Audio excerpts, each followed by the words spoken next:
Gig workers. They often get called things like lazy, unintelligent, entitled, and skillless, just to name a few. In this docuseries, we talk to the people who are a part of a new and kind of confusing to some way of making a living in today's society. We will get to know what career field they were previously in and what drove them into entering the gig economy. You will get an inside look into the real people and not just a name and a picture on a phone screen. Welcome to our appealing lives. Today's episode is featuring Mico the Entrepreneur. Let's hear about her experience in the gig economy. What type of work did you do before you got into gig work? Well. I have like so many categories. I had to write them down. So I worked in customer service, education, transportation, advising. I've been a production assistant for TV and film. I've been a bus operator for 2 cities, Chicago and Orlando. Oh, wow. So I had my CDL-B license. So I did that. And I actually, when I moved to Nashville, because it was $75 to renew. So I was like, well, I'm not using it. And then they wanted you to have your medical DOT card. Mm-hmm. So I was like, yeah, I'm not really using it. I don't want to pay to have that card. And, it's just a waste of money. So I went ahead and just got the regular license. But I've done that. Actually, with retail, I work like part-time jobs. So I work for Kohl's. Mm-hmm. I work part-time there. I work part-time at JCPenney. So I did like other stuff, education. So I'll talk about that a little bit. I've been an advisor with Strayer University. I've been a substitute teacher for 2 cities. So Nashville, Tennessee, and with Houston, Texas. So I've done that. And I've been an adjunct professor with Strayer University 2 years. So I've done that. Yeah. So I can teach with my MBA, I can teach business and HR. Wow. So yeah, I did that. And then I had to advise the students. And then I had a part-time job where I was working at Valencia College bookstore. So I've always been in education, but I started working at the bookstore. And that's where I met a young lady named April Montalani. Mm-hmm. She's married now, but I met her and we started talking and we became, really good friends. And this is her. That's right. Promote it. That's right.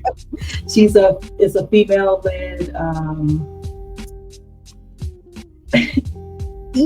It's not. Well, it's alternative metal. Right. Okay. So,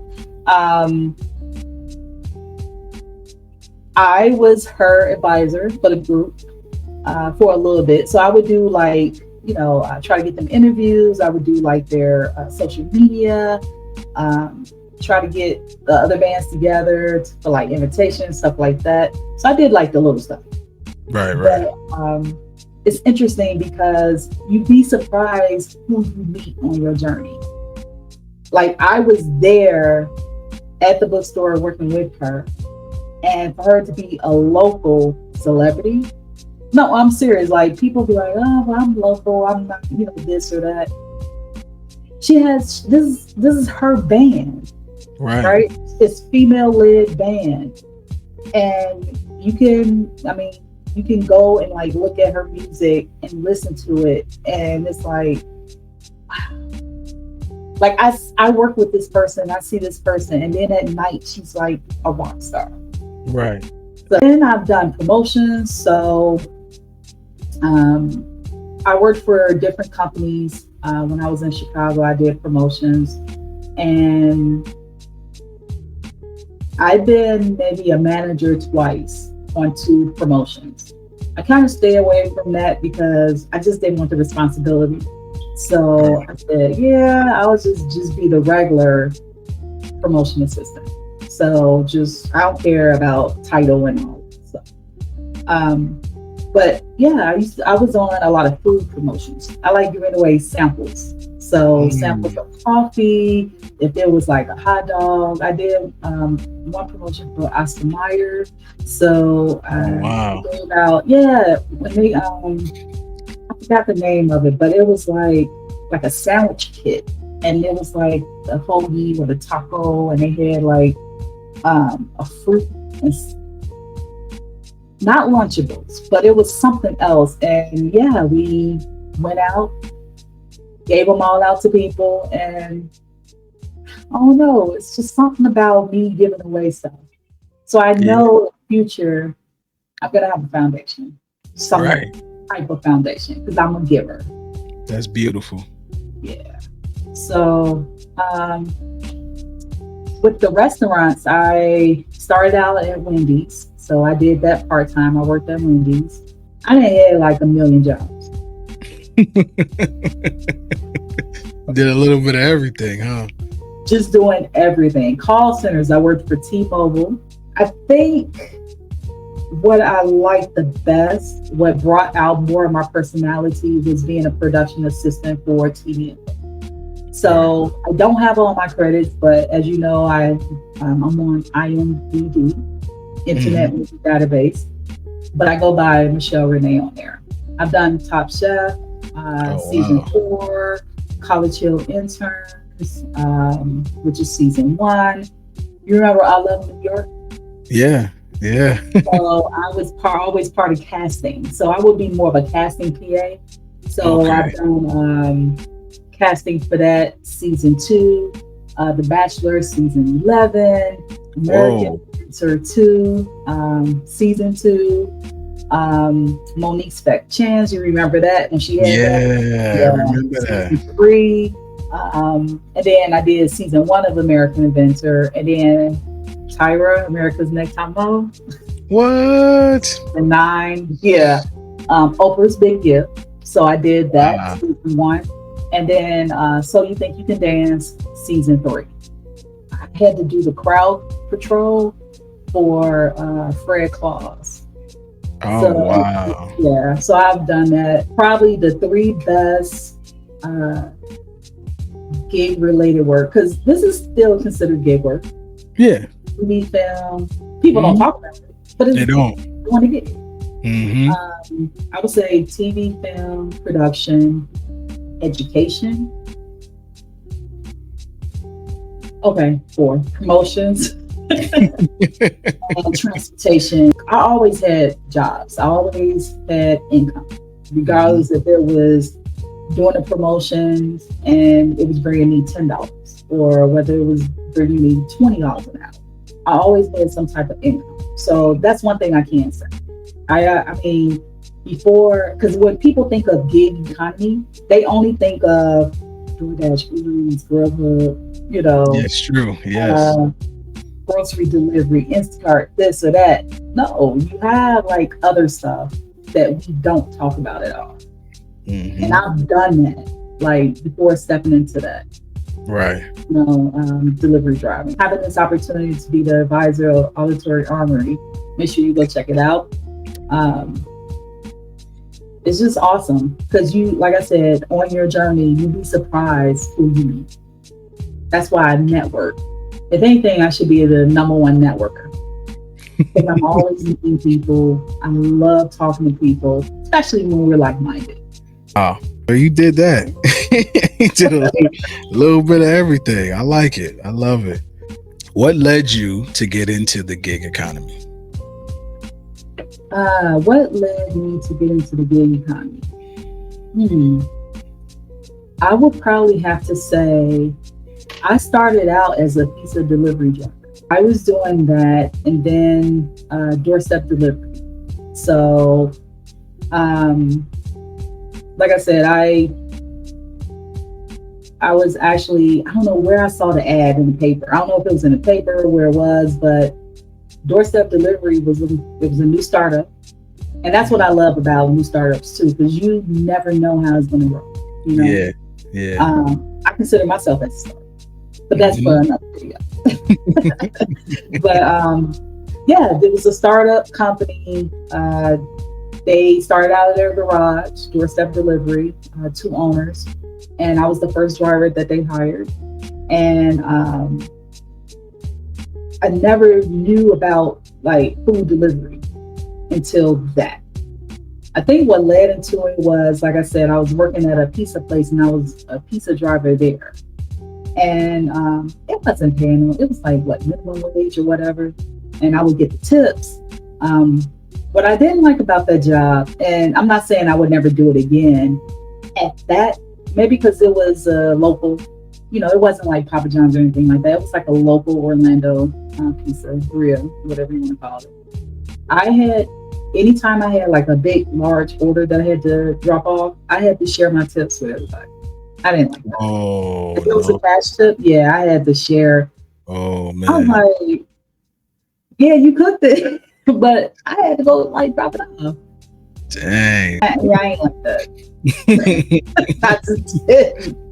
But I think that's what led me into like doing that part of gig economy. Now, like I said, I've done other stuff within the gig economy, like production, promotions.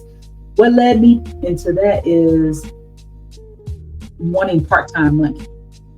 Because I will always have a full-time job, but then the part-time money, because it's like, okay, I need extra money to do this. I got to pay this off. I got to do this. I got to do that. If you ever done promotions, whether it's guerrilla marketing or passing out samples, once you get your first taste of doing some type of marketing promotions where you're passing out something and you're talking to people and they grab it from you, it's like, okay, they took it. Yeah. Let's got another one. And I kid you not, I'm like, and then they just put me in the front because I don't know, like I guess they saw this light. I had this light about me, and it was just genuine, you know, Right. and it matched my personality. So I used to be on top of it. The only thing I didn't like about when you do promotions, you have to have other income as a backup. Oh Because yeah. with promotions, yeah, you get paid at either every 30 days, 45 days, or 60 days. Oh, okay. Okay. Then when I was doing it, they will mail the checks. They mailed the checks. So it wasn't a direct deposit. Now they're doing direct deposit. Right. But then, I don't want to tell my age, but then they were mailing the checks. So I had to wait. And it had to be Sheesh. clear 2 weeks and all this other stuff. So yeah, I didn't like that. People talk about the gig economy. You know, you have some people who are negative towards it, and I don't know why. I mean, it's, you know, it's a gig. It's not a full-time job or a part-time job. It's a gig. It's whatever you make it, but it's income. And I Right. think until someone actually does some sort of gig, offer, job, whatever you want to call it, Mhm. then, you know, it'll kind of like change their mindset. It'll change their mind. They wouldn't be so negative. Absolutely. I agree. And I think that's that way with a lot of careers or jobs, if you want to say. Because even in the fast food industry, I remember there was a point in time where people, they hated on that. Like, oh, you just work at McDonald's. Oh, you just, you just work this. Like, but until you go and do it, you don't understand it. You know what I'm saying? It's work. It's work. I don't care what fast food joint you work for. I don't care if you work for Walmart. I don't care if you worked in any type of retail or fast food. It's work. You know what I'm saying? And I just wish more people will understand that, because I think the world would be a better place if we just understood that there's levels to life. And I don't mean levels like financially, but I mean like everybody has their place, right? Everything makes the world flow. And as much as people want to discredit somebody who may work in fast food or who may work at Walmart or any type of retail, how would you get your goods without them? Right. What would your life be like without them? You see what I'm saying? And I think it's the same thing that goes for the gig economy space. I've delivered to so many people who are disabled. It's ridiculous. Like people who just had surgery. I had a guy who had open heart surgery. He came out with like tubes all connected to him, and he was talking all week, and he was like, "Thank you so much for bringing my groceries," you know. And it just warmed my heart to know that I was so vital to him. He said it was his first time ever using Instacart, and the man like cried because he was like, "I was so hungry and I didn't know how I was going to eat. I don't got no family," you know. So people don't really realize how important it is, and I thank you for showing a human behind that screen. That because to most people we're just on a phone screen. Oh, and I too. Very, very, that part. I have a bachelor's degree in psychology, bachelor's of arts, and I have an MBA. There you go. And I don't know. I think, you know, we all have like, we think we're on this journey, you know, to go this way, but it sometimes takes you this way or this way. The people who are watching this right now, if you're on a path of or been doing gig work and it's something you like to do, keep doing it. Don't worry about what other people say. They always gonna have something negative to say. If you're you're in college now, or you're in a technical school, or you're in some type of program where you're learning another trade, and you're doing Doordash or UberEats or whatever, grocery delivery on the side, so be it. It's income. Don't let people dictate or tell you what you should do with your life. If they're not paying your bills, and sometimes even if they are paying your bills, you gotta say, hey, this is only temporary. And if it is permanent for you and you want to be a, you know, lifetime driver, hey, it's nothing wrong with it. Nothing wrong with it. If that's what you want to do, hey, and it makes you happy and it's making you money, go ahead and do it. Right. It's an honest day's work. The funny part is you got people who out here doing all kind of crazy illegal activities. Right. Who want to judge, you know what I'm saying? Come over here and catch just lick with me real quick. Scam. No, man. Come on now. Come on now. Go ahead and do this. Side of the tracks too. I mean, listen. Everybody have a life, man. We all made some bad decisions at one point in time. You know how it goes, you know? But we here. We switched it up. Right. We found a new hustle. Yep. You know what I'm saying? We found a new hustle. And it's good to spread that, because like I said, you know, people don't look at us as skillful people. They look at us as we're just low level. We don't have much education. We don't know how to do anything. So it's great to have somebody on here that knows an array of different things, that just did so many different things. I think that's amazing, you know, and it definitely sheds a very positive light on us.